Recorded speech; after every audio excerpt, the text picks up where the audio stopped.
Begitu orang ikut-ikutan ini, gayanya, cara berpikirnya, tingkah lakunya lepas dari dasar yang dikehendaki oleh Allah dan Rasulullah Muhammad sallallahu alaihi wasallam. Majelis yang dirahmati Allah Subhanahu wa taala. Nah, untuk mengantisipasi agar tidak terjadi yang namanya upaya-upaya untuk menghilangkan nilai-nilai keislaman dalam diri kita, kita berharap di lembaga, organisasi, perkumpulan apapun kita, yang kita tonjolkan bukan organisasi lembaga di mana kita berada, tapi yang kita munculkan adalah nilai-nilai keislaman itu sendiri.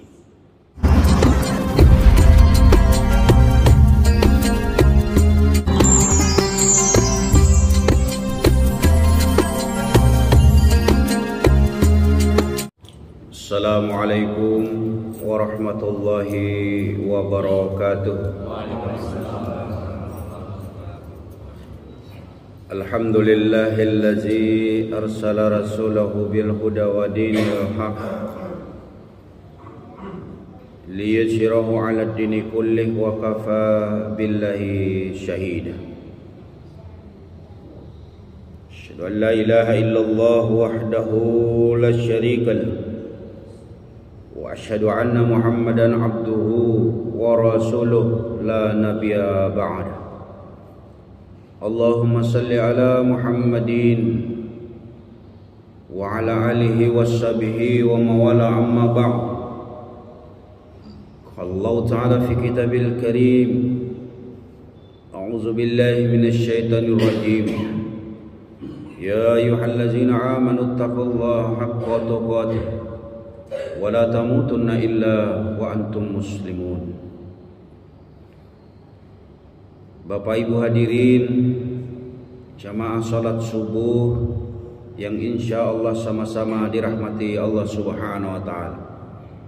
Mari kita senantiasa memanjatkan puji syukur kehadirat ilahi Rabbi Allah Subhanahu wa ta'ala, yang dengan limpahan rahmat karunia hidayah yang diberikan kepada kita sekalian, sampai dengan detik ini Allah masih memberikan banyak kenikmatan, khususnya nikmat iman, Islam, kesehatan, waktu luang dan kesempatan, sehingga kita bisa kembali bisa bermuajahah di tempat ini, yang mudah-mudahan menjadi tambahan catatan amal-amal ibadah kita di sisi Allah Subhanahu wa ta'ala.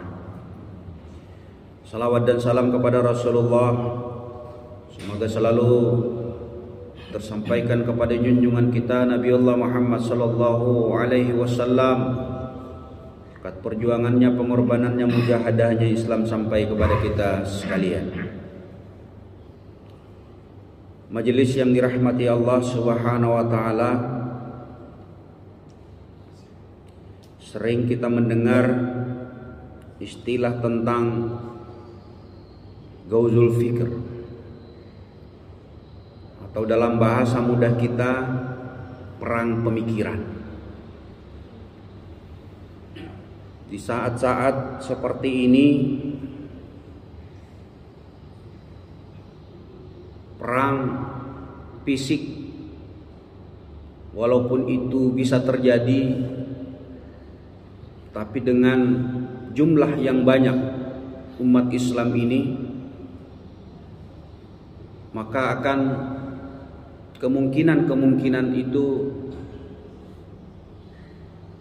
sulit bisa terjadi, walaupun tidak menutup kemungkinan di tempat-tempat yang lain ketika minoritas bisa kita saksikan itu terjadi. Tapi ketika kondisi kita dalam jumlah yang mayoritas, maka perang fisik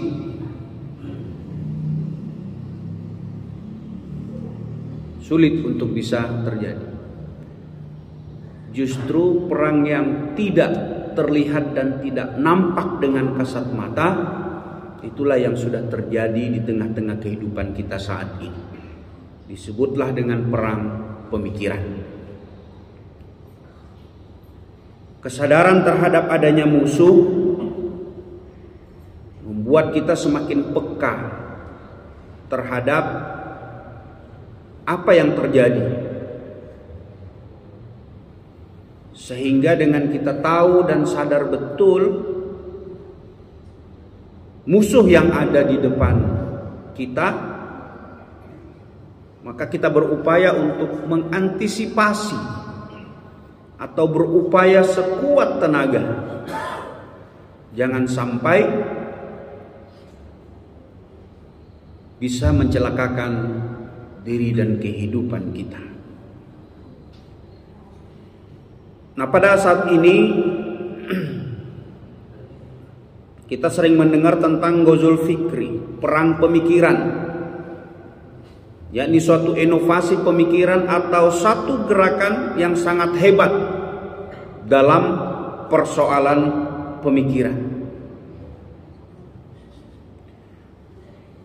Dan dia tidak berasa.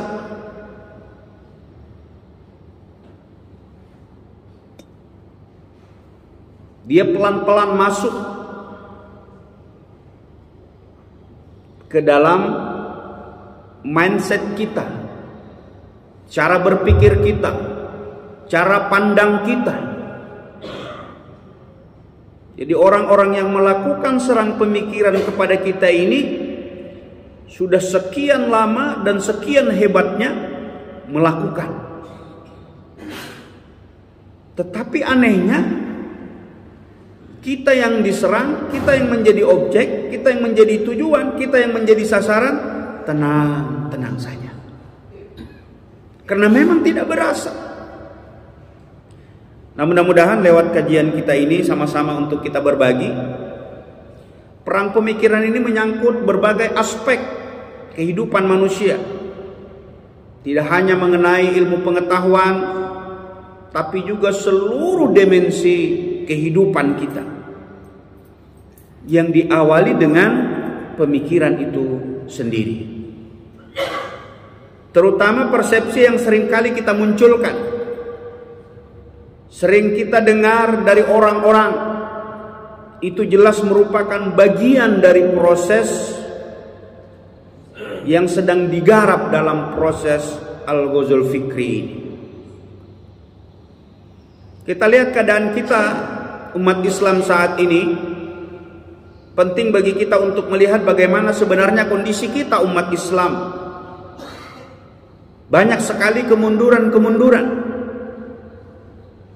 khususnya pada abad-abad terakhir, setelah umat Islam di masa-masa kejayaannya yang pernah dan sering kita dengar bagaimana Islam dengan kejayaannya yang di masa Rasulullah Sallallahu Alaihi Wasallam, kemudian dilanjutkan masa para sahabat, dilanjutkan para tabi'in dan tabi'in sampai 7 abad berikutnya, sampai kemudian dilanjutkan lagi dengan peradaban Andalus sebagai inspirasi dan Renaissance yang terjadi di barat. Nah, perjalanan yang pernah kita dengar sebagai peristiwa dan sejarah yang menakjubkan, yang maha hebat ini adalah bagian daripada cerita yang secara turun-temurun kita perdengarkan kepada anak, cucu, dan cicit kita, bahwa dulu Islam pernah berjaya, bahwa Islam dulu pernah menguasai dunia ini. Sehingga dengan cerita dan sejarah yang kita hantarkan, setidak-tidaknya mampu membangkitkan semangat untuk mengembalikan kejayaan Islam itu. Persoalan apakah nanti kita bisa menikmati dan ikut serta di dalamnya, Allah lah yang bisa menjawab semuanya itu. Tapi paling tidak proses demi proses kita masuk di dalamnya. Majelis yang dirahmati Allah Subhanahu wa taala. Kita kenal istilah Renaissance, pergerakan perubahan besar. Di dalam Islam ada dua yang kita kenal di timur, yang seringkali oleh sejarawan muslim dilihat dengan kebangkitan Islam,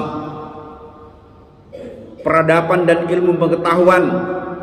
Di Baghdad misalnya, Renaissance di barat, yaitu dengan peradaban yang pernah dimiliki oleh Islam, yang berada di Andalus sebagai inspirator bagi perkembangan ilmu pengetahuan, bahkan lahirnya pencerahan atau kita kenal dengan Renaissance di Eropa.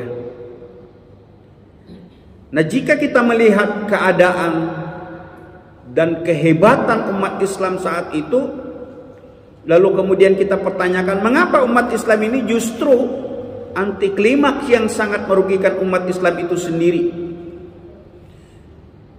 Ini bukan proses ini bukan sesuatu yang terjadi tiba-tiba, tapi ada proses yang panjang. Dan tidak sedikit ada kelompok yang menyalahkan atau berpendapat ini takdirnya Allah Subhanahu wa taala. Padahal tentu tidak demikian.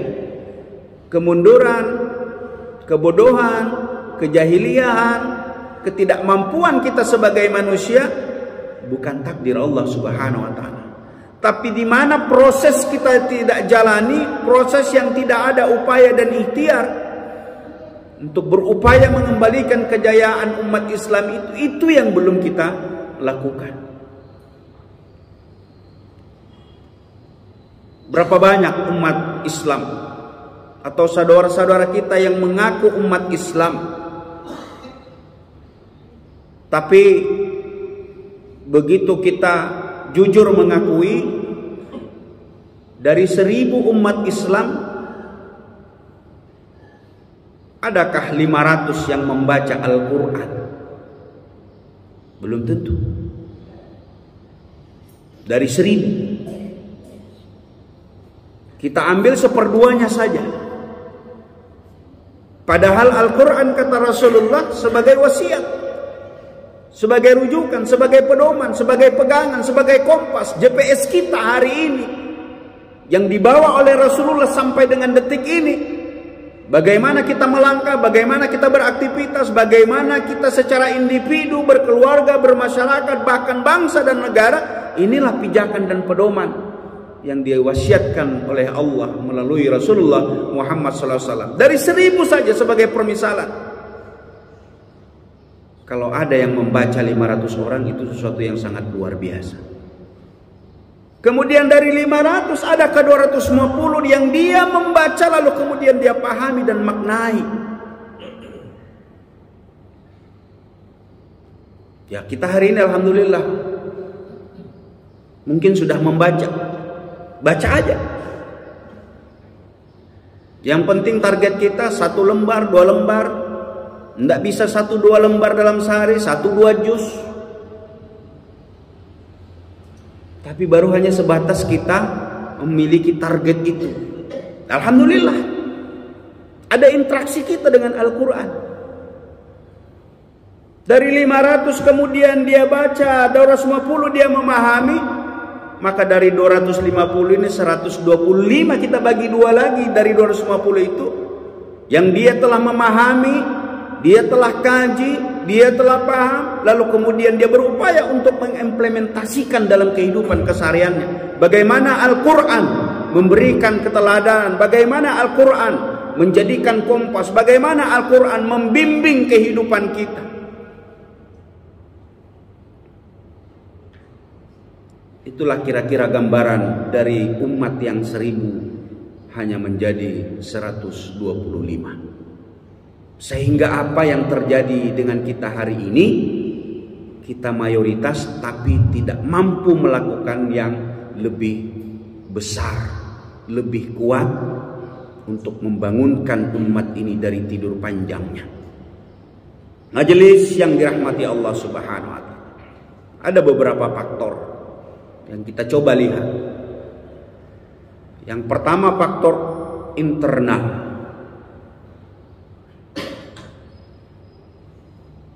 akibat jauhnya umat ini dari kitabullah dan as-sunnah. Kitabullah yang dulu pertama kali diajarkan oleh Rasulullah sallallahu alaihi wasallam, yang kemudian Rasulullah mengajarkan kepada umatnya dengan sebaik-baik pengajaran. Kitabullah yang telah mengangkat harkat derajat manusia dari kejahiliahan, yakni masyarakat yang diliput dengan kebodohan. Dengan kitabullah mereka bangkit dengan memiliki persepsi yang baru tentang kehidupan ini. Rasulullah membacakan ayat-ayat Allah kepada para sahabat, sehingga membentuk skema berpikir dan konsep diri yang mengakibatkan cara melihat para sahabat kepada dirinya berbeda dengan cara melihat waktu dulu sebelum mereka menjadi muslim. Jadi ada perubahan yang dahsyat kalau kita sudah berupaya untuk berintegrasi dengan kitabullah ini. Ada sesuatu yang sangat luar biasa dalam pribadi-pribadi kita ketika kita sudah berinteraksi dengan kitabullah yang dijanjikan oleh Allah mampu mengangkat harkat derajat kemanusiaan kita. Tapi begitu kita temukan sehebat apapun manusia secara duniawi, pangkatnya tinggi, dia disegani orang, tapi kemudian tidak berinteraksi dengan kitab Allah ini, yakinilah hanya sebatas dunia saja dihormati, disegani. Tapi setelah pangkat jabatan dan kedudukan yang saat ini diamanahkan kepadanya, begitu dia tidak pegang, maka hampir tidak lebih dari masyarakat yang biasa. Disitulah kalau manusia sudah menempel amanah, pangkat, jabatan, kedudukan, yang kemudian hanya itu saja yang menjadi sandarannya. Agama datang memberikan kekuatan bahwa manusia memiliki harkat dan martabat yang memang diciptakan oleh Allah berbeda dengan makhluk-makhluk yang lain. Siapa yang mampu dan bisa memuliakan kedudukan manusia yang memiliki harkat dan derajat ini? Kitabullah Al-Quran. Sehingganya bagian yang tak pernah terlepaskan dalam seluruh aktivitas keislaman kita, dalam seluruh pergerakan yang kita lakukan untuk bagaimana menuju keridhaan Allah Subhanahu wa taala, persyaratan utama kita selalu berinteraksi dengan kitabullah Al-Quran ini. Majelis yang dirahmati Allah Subhanahu wa taala, maka jauh sekali perbedaannya konsep berpikir, konsep tentang dirinya begitu dia sudah berinteraksi dengan Al-Quran.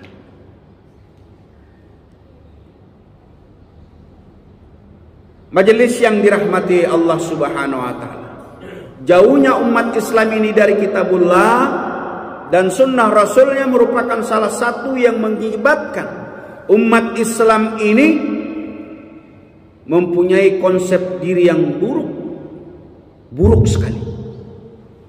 Kenapa? Yang menjadi sandarannya angan-angan, bayangan-bayangan, pikiran-pikiran yang tidak bersandar kepada Sang Pencipta. Al-Khaliq Allah Subhanahu wa taala yang menciptakan, yang sudah memformat kehidupan ini. Kita sering beranalogi kalau sebuah mobil, apakah dia Honda, Mitsubishi, apalah mereknya, maka untuk bisa menjalankan ini kendaraan pasti ada buku pedoman, ada petunjuk. Kalau kita hanya meraba-raba, mengira-ngira, maka pasti bisa kita pakai tapi tidak awet, bisa kita gunakan tapi tidak sebagaimana yang kita inginkan. Tapi begitu konsep Al-Khaliq sebagai pencipta, kita makhluk yang diciptakan, tahu memposisikan diri, maka disitulah sesungguhnya konsep kita terhadap hidup ini dapat kita temukan. Kan kita sering diajak untuk menentukan apa sesungguhnya kehidupan kita ini. Kalau hanya sebatas dunia, pasti tidak menghantarkan pada apapun yang menjadi keinginan-keinginan kita di dunia. Wa ma hazihil hayatud dunya illa lahwul la'ib wal la'ib. Dunia ini, kata Allah, permainan dan senda gurau.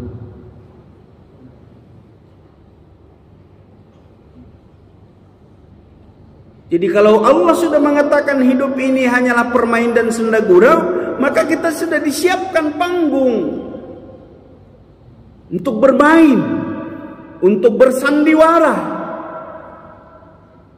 Nanti di akhir cerita, sandiwara ini dimenangkan orang-orang yang mengikuti apa yang menjadi perintah-perintah Allah. Dan orang-orang yang buruk dan kalah adalah orang-orang yang justru di dalam perannya sebagai al-makhluk tidak memposisikan dirinya sebagaimana yang dikehendaki oleh Allah Subhanahu wa taala. Majelis yang dirahmati Allah Subhanahu wa taala. Jauhnya umat Islam ini dengan Kitabullah dan As-Sunnah. Itu faktor internal yang menyebabkan kemunduran kita di dalam beragama ini, di dalam peradaban ini. Maka yang kedua, adanya ketidakpercayaan umat kepada Islam. Kita itu tidak pede, Bapak Ibu, terhadap agama kita. Karena kita tidak yakin dan tidak percaya. Percayanya itu hanya sebatas tren. Summa na'udzubillah. Tapi bagi orang-orang yang paham, orang-orang yang mengerti bahwa ini agama, innad dina indallahil Islam, konsep berpegangnya kepada agama Allah, agama Islam, sehingga apapun yang terjadi, yang menjadi simbol, yang menjadi brand, yang menjadi merek, yang menjadi pengakuannya Islam.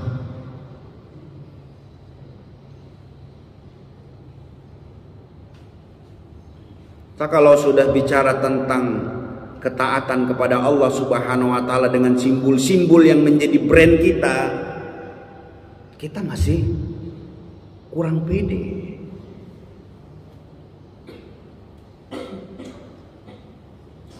Khawatir kita, takut kita.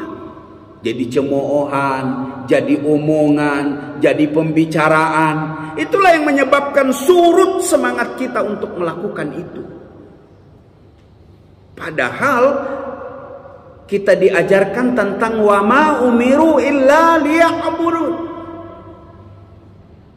Kita hanya ingin memurnikan ketaatan kita, keikhlasan kita hanya tertuju kepada Allah Subhanahu wa taala. Begitu bercampur kepada selain Allah, itulah yang menyebabkan keraguan kita terhadap agama ini. Maka ini yang terus kita bina, ini yang terus kita kembangkan. Jangan sampai segala amal ibadah, kebaikan-kebaikan yang kita lakukan itu bercampur kepada selain Allah Subhanahu wa taala. Maka adanya ketidakpercayaan umat kepada Islam ini yang menyebabkan mundurnya peradaban di tengah-tengah kehidupan kita kekinian. Bapak Ibu hadirin majelis yang dirahmati Allah Subhanahu wa taala. Sehingganya orang-orang yang benar-benar menguasai tentang itu sangat sedikit. Sedikit sekali. Nilai-nilai yang sesungguhnya cukup kaya dalam Al-Quran. Sunnah pun seperti itu. Nah, ini yang tidak lagi dimiliki oleh umat Islam. Kalaupun ternyata dia miliki, bukan untuk menghantarkan ketaatan pribadinya. Kalaupun dia bahkan sudah taat kepada Allah dan Rasulnya, tapi ilmu yang dia miliki justru dipakai untuk menjatuhkan saudaranya. Maka bagaimana kita mau maju?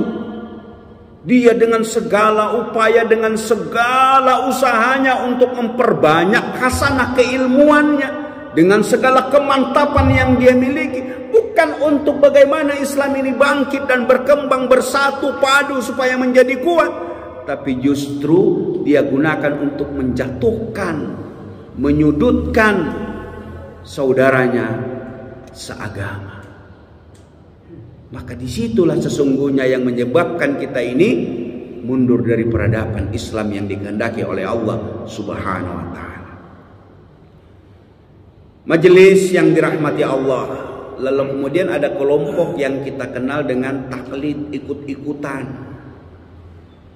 Karena umat ini tidak punya nilai, tidak memiliki prinsip-prinsip yang sangat berharga sebagaimana Al-Quran dan As-Sunnah yang diwasiatkan oleh Rasulullah. Akhirnya mereka melakukan dengan cara mereka sendiri atau mengikut-ikut tanpa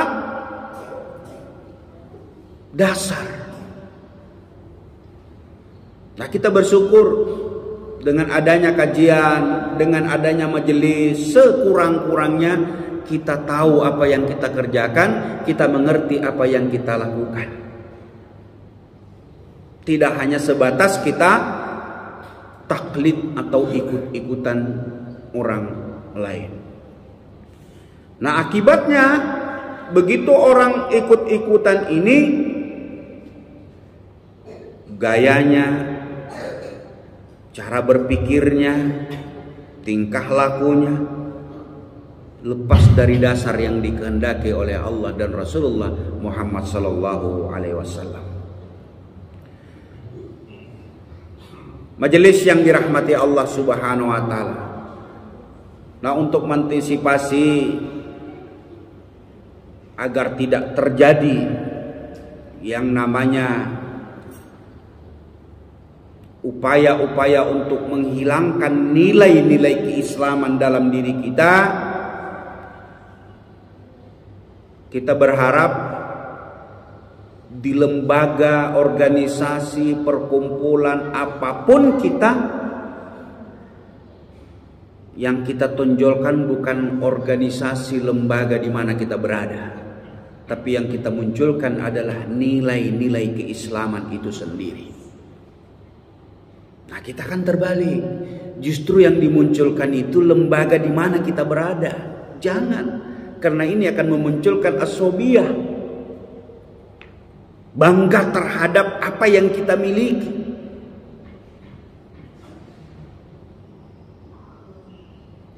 Tapi kembalikan seluruh apa yang kita yakini, Islam inilah yang menjadi pegangan kita.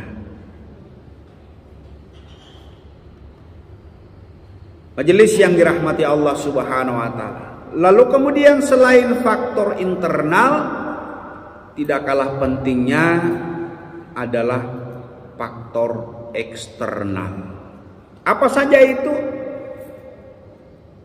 Berasal dari musuh utama umat manusia. Siapakah dia? Dialah yang dari depan, dari belakang, dari kiri dan kanan terus mempropaganda cara berpikir kita, menyesatkan kehidupan kita. Setan dan iblis laknatullah. Jadi jangan dikira kita di majelis taklim, kita di majelis zikir, kita sudah taat, kita sudah melakukan kebaikan-kebaikan, sudah full amal-amal ibadah, lalu kemudian iblis dan setan diam. Tidak. Justru semakin bagaimana taatnya kita kepada Allah Subhanahu wa ta'ala, semakin kita melakukan kebaikan-kebaikan, amal-amal ibadah kita kepada Allah Subhanahu wa ta'ala, justru peluangnya semakin kencang dan semakin kuat. Jadi jangan kita menganggap merdeka, jangan menganggap kita aman. Justru pada saat kondisi-kondisi di mana kita sudah merasakan kebaikan, sudah melakukan amal-amal ibadah, sudah sempurna dengan segala cara dan upaya serta ikhtiar kita untuk melakukan perubahan perbaikan diri pribadi, keluarga, masyarakat dan lingkungan kita, tapi pada saat yang bersamaan di situ terus setan dan iblis masuk kepada kita. Dia tidak pernah berhenti, karena ini memang sudah janjinya dengan Allah Subhanahu wa Ta'ala. Begitu dia diklaim sesat, zolim oleh Allah Subhanahu wa Ta'ala, iblis minta kepada Allah untuk ditangguhkan, hanya sekedar untuk menyesatkan kita manusia. Jadi itu yang tidak bisa dipungkiri. Kecemburuan iblis terhadap Adam sangat besar sekali. Dia tidak suka dengan prestasi dan kelebihan yang telah Allah berikan kepada Adam alaihissalam. Itulah kondisi yang terjadi dahulu dan sampai detik ini. Ketika Adam dan istrinya diperintahkan oleh Allah untuk menempati surga dengan fasilitas yang mewah dan sempurna. Makanlah sesuai dengan kehendakmu. Tapi Allah uji, ada yang tidak boleh dimakan. Tapi apa yang terjadi? Di saat seperti itulah iblis datang untuk menggoda. Sehingga apa? Bisa dia menyesatkan Adam, memberikan was-was, ide-ide yang menyebabkan Adam kalah. Dia tergoda, sehingga apa? Kehormatan keduanya terlepas. Maka gambaran ini hari ini berlaku dengan diri kita. Jangan merasa tenang dengan amal-amal ibadah kita kepada Allah Subhanahu wa Ta'ala. Sudah runut kita lakukan, sudah bagus kita amalkan. Tapi lagi-lagi saat yang bersamaan, disitulah iblis dan setan terus menggoda dan menyesatkan kita. Lalu yang kedua, faktor eksternal ini adanya pertempuran antara hak dan batil, yaitu keimanan dan kekufuran. Coba hari ini kita dihadapkan pada persoalan-persoalan yang justru tidak hanya sekedar ibadah semata, justru masuk kepada ranah akidah.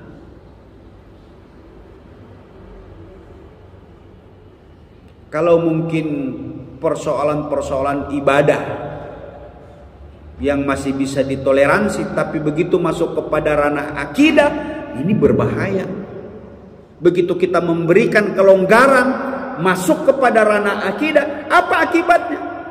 Kita kufur, kita syirik, bahkan diklaim kita keluar dari agama ini. Summa na'udzubillah. Maka kalau sudah bicara tentang akidah, jangan sampai ada toleransi yang justru menjebak kita dengan toleransi itu kabur, rusak, cemar, dan boleh jadi terkikis habis keyakinan kita kalau sudah bicara tentang akidah kepada Allah Subhanahu wa Ta'ala.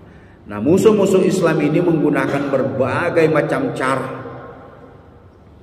Dimensinya bisa pertempuran politik, ekonomi, bahkan agama itu sendiri. Maka memang ekstra hati-hati kita di zaman kekinian. Mereka itu dari berbagai macam kelompok. Orang-orang yang tidak beragama, ateis, ya, musyrikin, munafik, dan sejenisnya.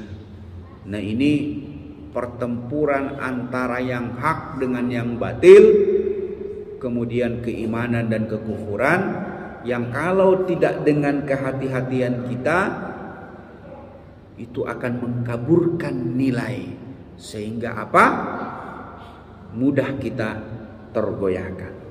Majelis yang dirahmati Allah Subhanahu wa Ta'ala, Ghazul Fikri ini banyak sekali aspeknya, sehingganya memang dengan segala kehati-hatian kita jangan sampai kita terbawa, karena memang hampir tidak berasa cara berpikir kita dilarutkan Syukur-syukur kita mampu bertahan dengan nilai-nilai akidah sebagai bekalan utama kita untuk tetap eksis terhadap keyakinan kita kepada agama ini.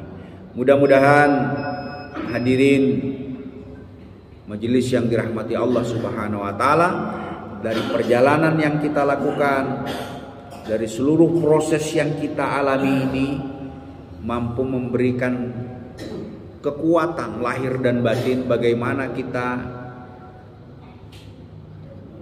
menangkal pemikiran-pemikiran yang memang di luar daripada ajaran agama ini, sehingga kita tidak terkaburkan, sehingga kita tetap kukuh dengan keyakinan kita untuk bagaimana Islam ini jaya, bagaimana Islam ini di atas segala-galanya. Maka konsepnya adalah terus kita mengkaji dan belajar, watawasau bil haq watawasau bis sabr. Saling kita mengingatkan satu dengan yang lain. Tidak ada kekuatan yang mampu memberikan kekuatan di antara kita selain kita saling memberikan nasihat satu dengan yang lain. Mudah-mudahan lagi-lagi kita minta bermohon kepada Allah Subhanahu wa taala, kita akan terus diistiqomahkan, jangan sampai kita futur, jangan sampai kita lemah, jangan sampai kita justru semakin dengan usia yang waktu dan kesempatannya semakin sedikit, semakin kita tidak kuat di dalam menapaki perjalanan dakwah dan agama ini. Demikian Bapak Ibu apa yang dapat saya sampaikan di kajian kali ini. Lebih kurangnya saya mohon dimaafkan. Mari kita tutup dengan doa kafaratul majelis. Subhanakallahumma wa bihamdika asyhadu an la ilaha illa anta astaghfiruka wa atubu ilaik. Assalamualaikum warahmatullahi wabarakatuh. Demikian